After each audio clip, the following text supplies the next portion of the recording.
Hello everyone. Okay, तो मैंने previous video में आपको बताया था कि what are the chemical and physical change, next what are the chemical equations and उनको हम सिंबल्स के फॉर्म में लिखते हैं। नेक्स्ट जो आज हमारा टॉपिक है जिसमें मैं आपको बताने वाली हूँ बैलेंस्ड केमिकल इक्वेशन, कि एक बैलेंस्ड केमिकल इक्वेशन क्या होती है और हमें क्यों किसी भी इक्वेशन को बैलेंस करने की ज़रूरत है। जैसे कि आपने क्लास 9th में पढ़ा है about the law of conservation of mass, जिसमें आपने ये पढ़ा है मास can neither be created not destroyed in chemical reaction. That means जो मास है किसी भी एलिमेंट का, किसी भी एटम का जो मास है, उसको ना तो हम डिस्ट्रॉय कर सकते हैं और ना ही हम उन्हें क्रिएट कर सकते हैं इन एनी केमिकल रिएक्शन। ना तो हम उन्हें ख़त्म कर सकते हैं पूरी तरह, ना तो हम उन्हें बना सकते हैं। हम जस्ट उनके को चेंज कर सकते हैं, ठीक है, ट्रांसफॉर्म कर सकते हैं, एक फॉर्म से दूसरे फॉर्म में चेंज कर सकते हैं, बट उन्हें हम डिस्ट्रॉय नहीं कर सकते और ना बना सकते। सो इस बात से हमें ये बात पता चलती है कि जो हमारे रिएक्टेंट्स का मास है उतना ही मास हमारे किसका होना चाहिए, हमारे प्रोडक्ट का होना चाहिए। आपने जो रिएक्शंस पढ़ी होंगी प्रीवियस, तो रिएक्शन पढ़ी होंगी तो आपको मैंने उसे बताया था कि जो रिएक्शन है, जैसे कि आपको याद होगा मैंने मैग्नीशियम और ऑक्सीजन लिया था वहाँ पर। ओके, तो इस तरह की एक इक्वेशन मैंने वहाँ पर लिखी थी जिसमें मैग्नीशियम और जिसका रिएक्शन हमने करवाई थी ऑक्सीजन के साथ और फॉर्म हुआ था मैग्नीशियम ऑक्साइड। मैंने साथ में ये बात भी आपको बोली थी कि जो आपके इस तरफ लेफ्ट हैंड साइड की तरफ है वो आपका क्या है, वो आपके रिएक्टेंट्स है, और जो इस तरफ है वो है आपके प्रोडक्ट। ओके, तो यहाँ पर आपको दिखाई दे रहा होगा कि जो आपके लेफ्ट हैंड साइड की तरफ है वो है आपके रिएक्टेंट और जो आपके राइट हैंड साइड की तरफ है वो है आपके प्रोडक्ट।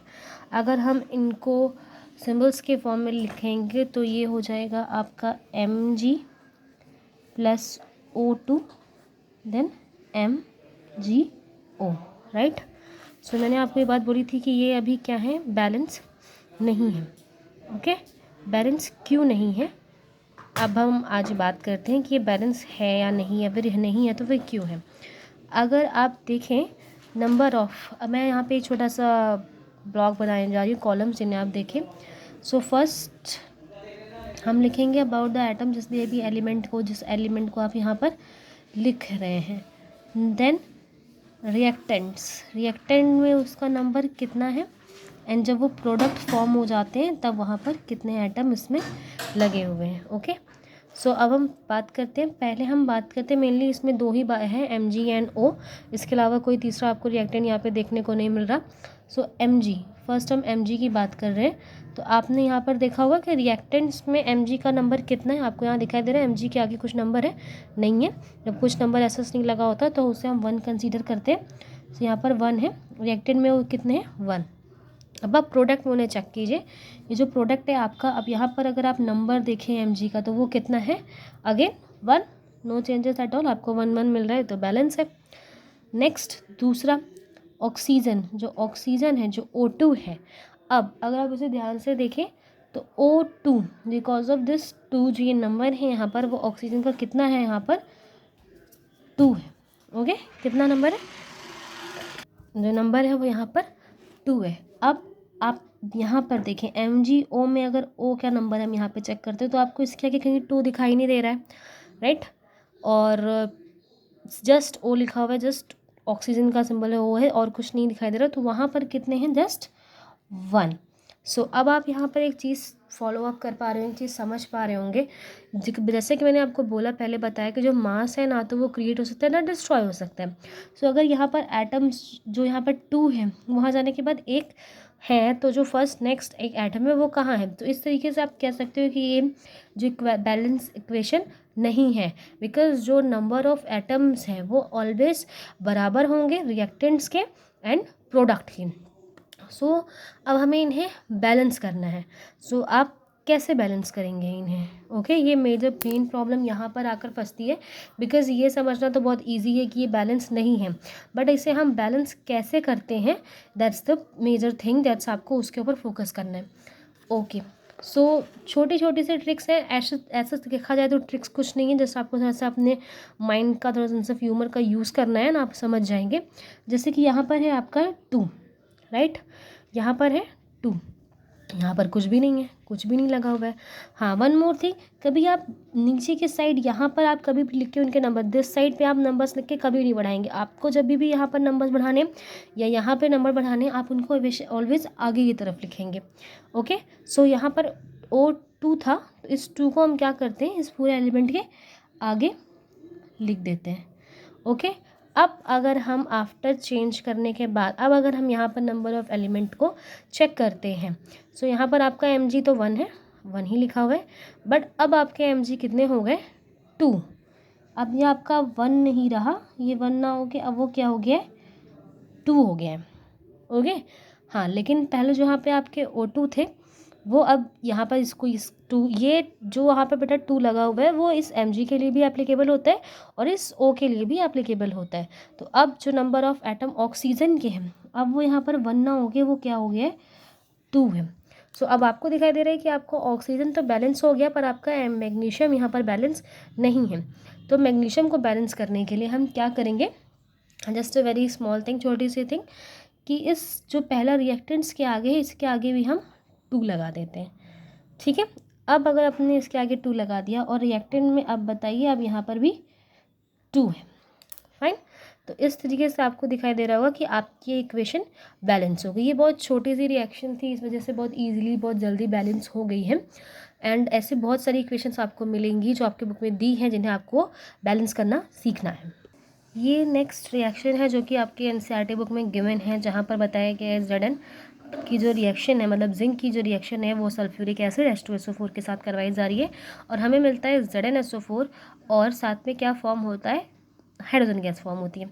अगर आप यहाँ पर नंबर ऑफ़ एटम्स को देखें, अगर हम वहीं जो हमने प्रीवियस बनाया था कॉलम, अगर वो फिर से हम बनाएं, सो फर्स्ट जो हमारा सीरियल नंबर फर्स्ट सेकेंड, हम यहाँ पर क्या लिखेंगे, एलिमेंट जिसकी हम यहाँ पर बात कर रहे हैं, और हम रिएक्टेंट में उसके कितने एटम्स यूज़ हो रहे हैं, एंड वन मोर प्रोडक्ट में उनके कितने एटम यूज़ हो रहे हैं।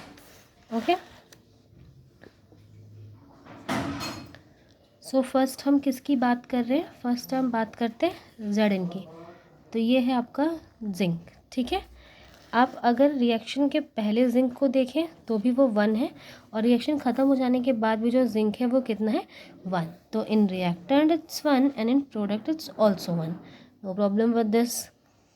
नेक्स्ट हम हाइड्रोजन को देखते हैं। Hydrogen next is H2। Hydrogen को हमने देखा, सो हाइड्रोजन को आप देख रहे हैं यहाँ पर H2 है, और वो रिएक्टेंट में कितने हैं, 2 एटम्स, एंड जो आपका प्रोडक्ट है वहाँ पर भी उनके कितने एटम्स मौजूद हैं, 2 atoms, that is also very good. Third अगर हम देखें SO4 कंबाइंडली इसे देखें तो इसके पास यहाँ पर कितने हैं, 4, एंड यहाँ पर भी हैं कितने, 4, SO4 हो गए, तो यहाँ पे 4 एंड यहाँ पे 4, वेरी गुड। ये तो पूरी तरह से बैलेंस रिएक्शन है। तो जिस तरीके से आपके बुक में बताया गया कि कुछ रिएक्शन पहले से ही बैलेंस्ड हैं, तो जो बैलेंस्ड हैं उनको वापस बैलेंस करने की आपको कोई ज़रूरत नहीं है, वो उसी फॉर्म में रहती है। नेक्स्ट एक जो एग्जाम्पल है वो हमारी बुक में दिया गया है, वो है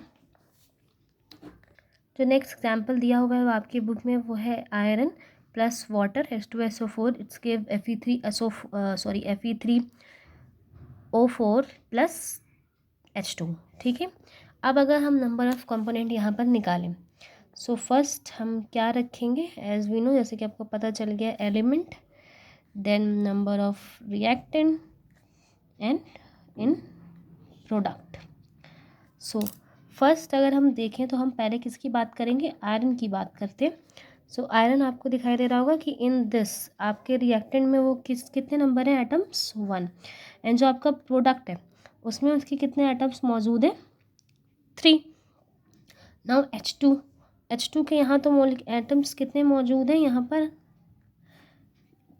2, राइट, एंड अगर आप प्रोडक्ट में भी उन्हें देखते हैं तो उनके कितने मौजूद हैं, यहाँ पर 2। अब हम किसकी बात करते हैं, ऑक्सीजन की। O जो है हमारा O2, यहाँ पर अगर हम ऑक्सीजन को देखें तो यहाँ पर कितने एटम्स हैं, जस्ट 1, एंड यहाँ पर अगर आप देखें तो यहाँ पर कितने एटम्स यहाँ पर हो गए हैं, आपके हो गए 4, राइट। तो अब आपको पता चल रहा होगा कि ये जो है रिएक्शन जो भी हमें दी गई है वो एक बैलेंस रिएक्शन नहीं है। सो अब हमें इन्हें बैलेंस करना है।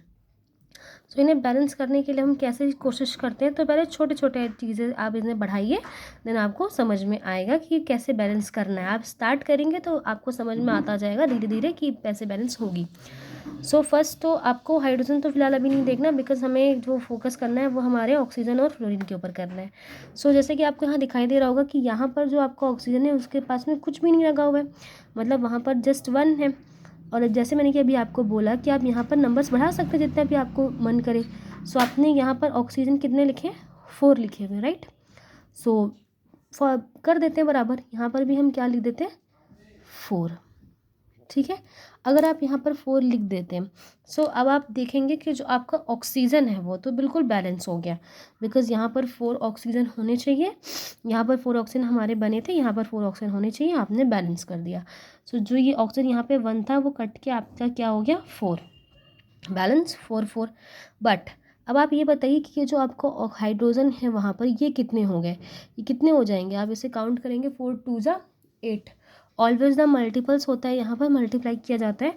सो 4 का मल्टीप्लाई 8 2 से करेंगे तो वो कितने हो जाएंगे, 8। तो आपके रिएक्टेंट में ये कितने हो गए, 8 हो गए, राइट। रिएक्टेंट में कितने हो गए, 8 हो गए। लेकिन यहाँ पर जो है वो तो हमारे 2 ही हैं, राइट।